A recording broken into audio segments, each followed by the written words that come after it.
ओम श्री विष्णुवे नमः। नमस्कार दोस्तों, आप सभी का स्वागत है हमारे यूट्यूब चैनल पावरफुल हिंदू धर्म में। अब तक हमने आषाढ़ मास में कथा अध्याय 1 से लेकर कथा अध्याय 6 का रसपान किया है। अब हम आप सभी को आषाढ़ मास में कथा अध्याय 7 का रसपान कराएंगे। अगर आप सभी हमारी वीडियो को पहली बार देख रहे हैं तो वीडियो को लाइक कीजिए, चैनल को सब्सक्राइब कीजिए, बेल आइकन को प्रेस कीजिए ताकि आने वाली वीडियो की नोटिफिकेशन आप सभी को मिलती रहे। आइए रसपान करते हैं कथा अध्याय 7 का, जिसमें वर्णन है लक्ष्मी जी के प्रतुभार की कथा, समुद्र मंथन और अमृत प्राप्ति की कथा। आइए रसपान करते हैं कथा का। भीष्म जी ने कहा, हे मुने, मैंने तो सुना था कि लक्ष्मी जी क्षीर समुद्र से प्रकट हुई है, फिर आपने यह कैसे कहा कि वे भृंगु की पत्नी ख्याति की गर्भ से उत्पन्न हुई है। पुलस्त ऋषि बोले, हे राजन, तूने मुझसे जो प्रश्न किया है उसका उत्तर सुनो। लक्ष्मी जी के जन्म का संबंध समुद्र से है। यह बात मैंने भी ब्रह्म जी के मुख से सुन रखी है। एक समय की बात है, दैत्यों और दानवों ने बड़ी भारी सेना लेकर दैत्यों पर चढ़ाई की। उस युद्ध में दैत्यों के सामने देवता परास्त हो गए। तब इंद्र आदि संपूर्ण देवता अग्नि को आगे कर ब्रह्म जी की शरण में गए। वहां उन्होंने अपना सारा हाल ठीक ठीक कहकर सुनाया। ब्रह्म जी ने कहा, तुम लोग मेरे साथ भगवान की शरण में चलो। यह कहकर वे संपूर्ण देवताओं को साथ लेकर क्षीर सागर के उत्तर तट पर गए और भगवान वासुदेव को संबोधित करके बोले, हे विष्णु, शीघ्र उठिए और इन देवताओं का कल्याण कीजिए। आपकी सहायता न मिलने से दानव इन्हें बारंबार परास्त करते हैं। उनके ऐसे कहने पर कमल के समान नेत्र वाले भगवान श्री हरि अंतर्यामी पुरुषोत्तम ने देवताओं के शरीर की अपूर्व अवस्था देखकर कहा, देवगण, मैं तुम्हारे तेज की वृद्धि करूंगा। मैं जो उपाय बतलाता हूँ उसे तुम लोग करो। दैत्यों के साथ मिलकर सब प्रकार की औषधियाँ ले आओ, क्षीर सागर में डाल दो। मंद्रांचल को मथानी और वासुकी नाव को नेति अर्थात रस्सी बनाकर समुद्र का मंथन करते हुए उससे अमृत निकालो। इस कार्य में मैं तुम लोगों की सहायता करूंगा। समुद्र का मंथन करने पर जो अमृत प्राप्त होगा उसका पान करने से तुम लोग बलवान और अमर हो जाओगे।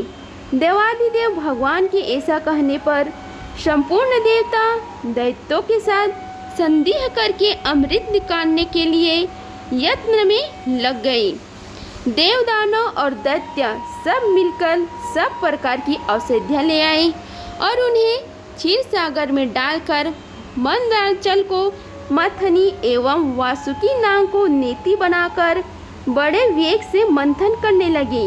भगवान श्री हरि विष्णु प्रेरणा से सब देवता एक साथ रहकर वासुकी की पूंछ की ओर गए और दैत्यों को उन्होंने वासुकी के सिर की ओर खड़ा कर दिया।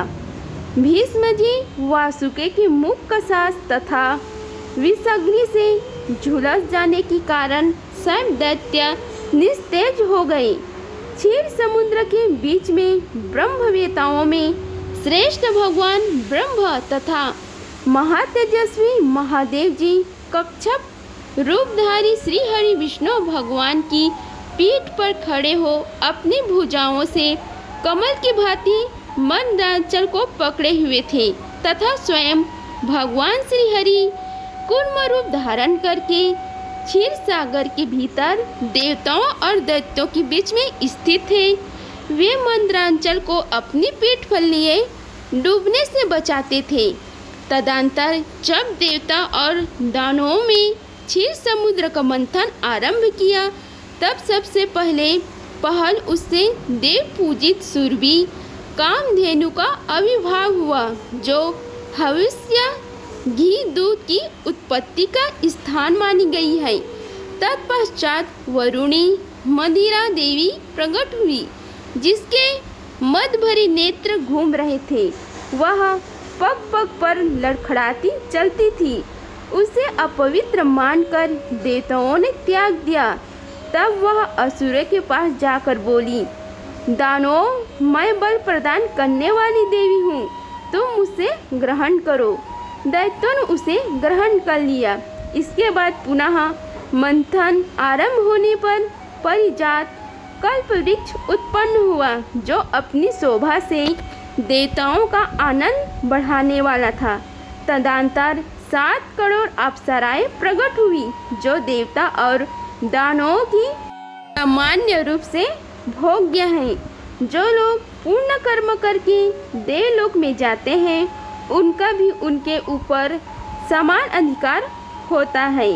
अप्सराओं के बाद शीतल किरण वाले चंद्रमा का प्रादुर्भाव हुआ, जो देवताओं को आनंद प्रदान करने वाले थे। उन्हें भगवान शंकर ने अपने लिए मांगते हुए कहा, देवताओं, ये चंद्रमा मेरी जटाओं के आभूषण होंगे, अतः मैंने इसे ले लिया है। ब्रह्मा जी ने बहुत अच्छा कहकर शंकर जी की बात का अनुमोदन किया। तत्पश्चात कालकूट नामक भयंकर विष प्रकट हुआ। उससे देवता और दानव सबको बड़ी पीड़ा हुई। तब महादेव जी ने स्वेच्छा से उस विष को लेकर पी लिया। उसके पीने से उनके कंठ में काला दाग पड़ गया। तभी से वे महेश्वर नीलकंठ कहलाने लगे। क्षीर सागर से निकले हुए उस विष को जो अंश पीने से बच गया था, उसे नागों सर्पों ने ग्रहण कर लिया। तदंतर अपने हाथ में अमृत से भरा हुआ कमंडल लिए धन्वंतरी प्रकट हुए। वे श्वेत वस्त्र धारण किए हुए थे। वैद्यराज के दर्शन से सबका मन स्वस्थ एवं प्रसन्न हो गया। इसके बाद उस समुद्र से उच्चश्रव घोड़ा और ऐरावत नाम का हाथी, ये दोनों क्रमशः प्रकट हुए। इसके पश्चात क्षीर सागर से लक्ष्मी देवी का प्रादुर्भाव हुआ, जो खिले हुए कमल पर विराजमान थी और हाथ में कमल लिए थे। उनकी प्रभा चारों ओर छिटक रही थी। उसी समय महर्षियों ने सूक्त का पाठ करते हुए बड़ी प्रसन्नता के साथ उनका स्तवन किया। साक्षात क्षीर समुद्र में दिव्य पुरुष के रूप में प्रकट होकर लक्ष्मी जी को एक सुंदर माला भेंट की, जिसके कमल कभी मुरझाते नहीं थे। विश्वकर्मा जी ने उनके समस्त अंगों में आभूषण प्रदान किए। स्नान के पश्चात दिव्य माला और दिव्य वस्त्र धारण करके जब वे सब प्रकार के आभूषणों से विभूषित हुई, तब इंद्र आदि देवता तथा विद्याधर आदि ने भी उन्हें प्राप्त करने की इच्छा की। तब ब्रह्म जी ने भगवान विष्णु से कहा, हे वासुदेव, मेरे द्वारा दी हुई इस लक्ष्मी देवी को आप ही ग्रहण करें। मैंने देवताओं और दानवों को मना कर दिया है, वे इन्हें पाने की इच्छा नहीं करेंगे। आपने जो स्थिरता पूर्वक इस समुद्र मंथन के कार्य को संपन्न किया है, इससे आप पर मैं बहुत संतुष्ट हूँ। ये कहकर ब्रह्म जी ने लक्ष्मी जी से बोले, हे देवी, तुम भगवान केशव के पास जाओ। मेरे दिए हुए पति को पाकर अनंत वर्षों तक आनंद का उपयोग करो। ब्रह्म जी के ऐसे कहने पर लक्ष्मी जी समस्त देवताओं को देखते देखते श्री हरि के वक्ष स्थल में चली गई और भगवान से बोली, हे देव, आप मेरी कभी भी परित्याग न करें। संपूर्ण जगत की प्रियतम, मैं सदा आपके आदेश का पालन करती हुई आपके वक्ष स्थल में निवास करूंगी। यह कहकर लक्ष्मी जी ने कृपापूर्ण दृष्टि से देवताओं की ओर देखा। इससे उन्हें बड़ी प्रसन्नता हुई।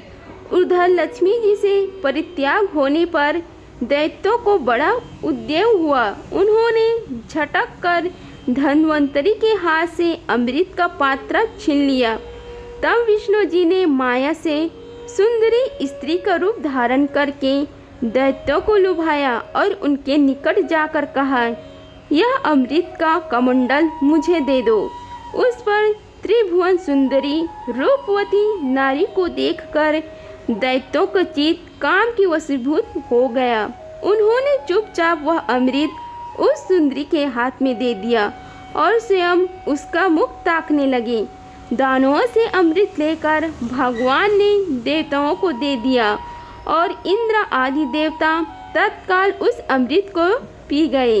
यह देख दैत्यगण भांति भांति के अस्त्र शस्त्र और तलवार हाथ में लेकर देवताओं पर टूट पड़े, परंतु देवता अमृत पीकर बलवान हो चुके थे। उन्होंने दैत्यों सेनाओं को परास्त कर दिया। देवताओं की मार पड़ने पर दैत्यों ने भागकर चारों दिशाओं की शरण ली और कितने ही पाताल में घुस गए। तब संपूर्ण देवता आनंद मग्न हो शंख चक्र और गदा धारण करने वाले भगवान श्री हरि विष्णु को प्रणाम करके स्वर्ग लोक को चले गए। तब से सूर्य देव की प्रभा स्वच्छ हो गई। वे अपने मार्ग से चलने लगे। भगवान अग्निदेव ही मनोहर दीप्ति से युक्त हो प्रज्वलित होने लगी तथा सब प्राणियों का मन धर्म में संलग्न रहने लगा। भगवान श्री विष्णु से सुरक्षित होकर समस्त त्रिलोकी श्री प्रसन्न हो गई। उस समय समस्त लोकों को धारण करने वाले ब्रह्म जी ने देवताओं से कहा, हे देवगण, मैंने तुम्हारी रक्षा के लिए भगवान श्री हरि विष्णु को तथा देवताओं के स्वामी उमापति महादेव जी को नियत किया है। वे दोनों तुम्हारे योगक्षेम का निर्वाह करेंगे। तुम सदा उनकी उपासना करते रहना, क्योंकि वह तुम्हारा कल्याण करने वाले हैं। उपासना करने से ये दोनों महाअनुभव सदा तुम्हारे क्षेम की साधक और वरदायक होंगे। यो कहकर भगवान ब्रह्म ने अपने धाम को चले गए। उनके जाने के बाद इंद्र ने देवलोक की धाम वैकुंठ एवं कैलाश में जा पहुँचे। तदंतर देवराज इंद्र तीनों लोकों की रक्षा करने लगी। महाभाग इस प्रकार लक्ष्मी जी क्षीर सागर से प्रकट हुई थी। यद्यपि वे सनातनी देवी हैं, तो भी एक समय भृंगु की पत्नी ख्याति के गर्भ से भी उन्होंने जन्म ग्रहण किया था। अगर आप सभी को हमारी वीडियो पसंद आई होगी तो वीडियो को लाइक कीजिए, चैनल को सब्सक्राइब कीजिए, बेल आइकन को प्रेस कीजिए, ऑल ऑप्शन पर क्लिक कीजिए ताकि आने वाली वीडियो की नोटिफिकेशन आप सभी को मिलती रहे। धन्यवाद। मिलते हैं अगले वीडियो में, तब तक के लिए जय श्री राधे कृष्णा।